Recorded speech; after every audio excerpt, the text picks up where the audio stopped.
Midnight Zephyr presents this story. Your feedback helps shape the next horror. What do you want to hear next? And subscribe so you don't miss the next night of nightmares. In Washington's foggy Cascade trails, 48-year-old Elena Vasquez jogs at dawn to outrun grief over her brother's death. A pale, elongated figure mirrors her steps 50 yards back, only in mist, silent, vanishing when confronted.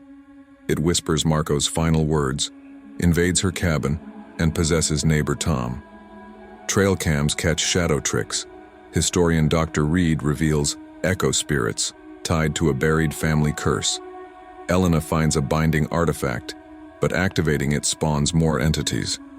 Trapped inside as whispers swarm, she faces an inherited haunting. Flee and lose her mind, or stay and join them.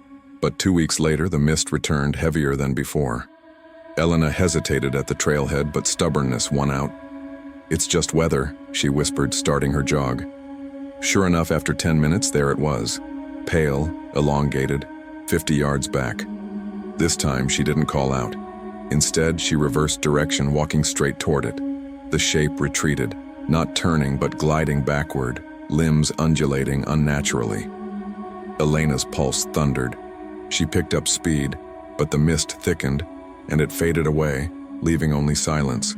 She stood there, hands on hips, scanning the trees. Nothing. "What the hell?" she breathed. Shaken, she finished her run quickly, vowing to stick to afternoon jogs for a while. But the entity, for that's what she started calling it in her mind, didn't let up. It appeared only in fog, always matching her, never closing the gap until she confronted it. One morning, during a light rain that turned the path slick, it got bolder. As she paused at a stream crossing, a whisper cut through the drizzle, faint, garbled, but unmistakable. "Elena, why, run?" It echoed her brother's voice, the last words he'd said on the phone before the crash. Why run from it? She froze, terror rooting her in place. The shape hovered just beyond clear view, its form twisting like smoke. Elena bolted, slipping on mud but catching herself. Back home, she barricaded the door, heart racing. "This isn't real," she told her reflection in the mirror. But it felt real. That afternoon, she drove into town for groceries and stopped at the library. There, she met Dr. Silas Reed, a lanky man in his 50s with wire-rimmed glasses and a tweed jacket. He was giving a talk on local history, mentioning indigenous legends of echo spirits, entities born from grief, tethered to the land, feeding on unresolved pain. Intrigued, Elena approached him after. "Dr. Reed, those spirits, do they follow people?" He raised an eyebrow, studying her. "In the stories, yes. They mimic, whisper secrets. Why do you ask?" She hesitated, then shared a sanitized version. Silas nodded thoughtfully. "The forests here hold old energies. If it's tied to a personal loss, it might be trying to communicate. Or warn." He gave her his card. "Call if it escalates." Escalate it did. Elena installed cheap trail cameras along her route, hidden in bushes. The footage was chilling. Blurry clips of the pale form, limbs stretching impossibly, no heat signature on infrared. One night, back in her cabin, she heard scratching at the walls like nails on wood. She grabbed a flashlight and stepped outside, but found nothing.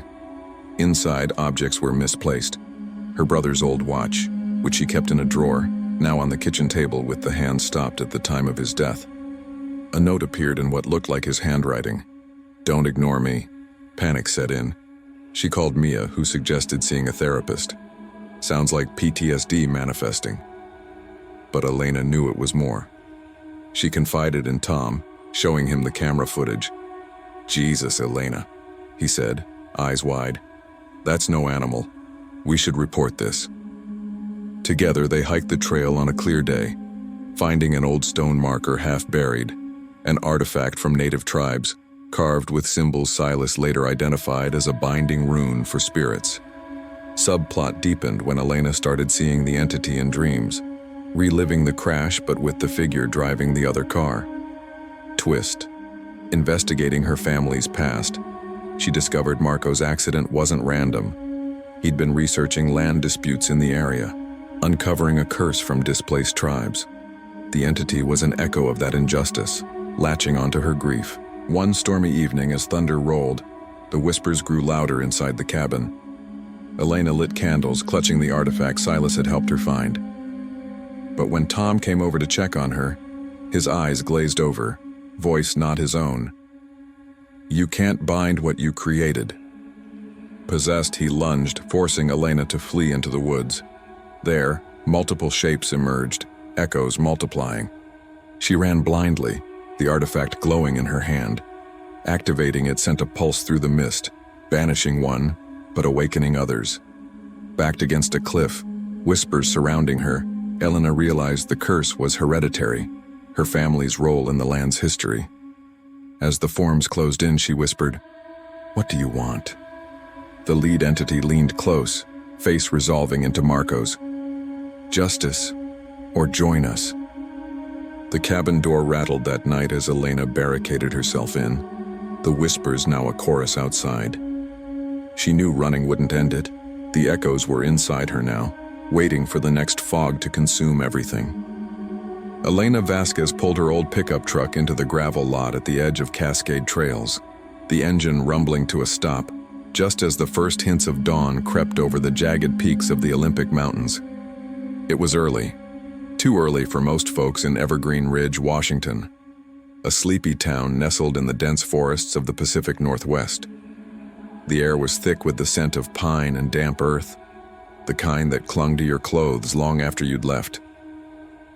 At 48, Elena had learned to appreciate these quiet moments.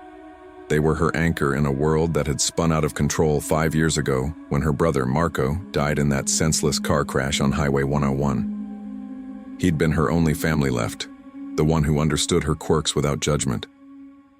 After the funeral, she'd quit her graphic design job in Seattle, sold her condo, and moved here to this cabin on the outskirts, vowing to live deliberately, to not let grief swallow her whole. She laced up her running shoes, sturdy ones with good grip for the muddy paths, and slung a small backpack over her shoulder. Water bottle, energy bar, phone for emergencies. The trails were her sanctuary now. Starting with casual walks, she'd built up to jogs, then full runs. It cleared the fog in her mind, the one that wasn't from the weather. Her doctor back in the city had encouraged it, saying exercise would help with the depression that lingered like an uninvited guest. And it had. She'd dropped 15 pounds, felt stronger, more alive. Even her neighbor, Tom Harlan, had noticed. "You're looking fierce out there, Elena," he'd said last week over fence-line coffee, his grizzled beard hiding a grin. Tom was a retired forest ranger in his 60s with stories for days about the woods. He lived a mile down the dirt road, in a log house he'd built himself. They weren't close, but his occasional check-ins were a comfort in her isolation. The path started easy, a gentle incline through towering Douglas firs and ferns that brushed her calves. Mist hung low, typical for these parts, turning the world into a soft, gray canvas.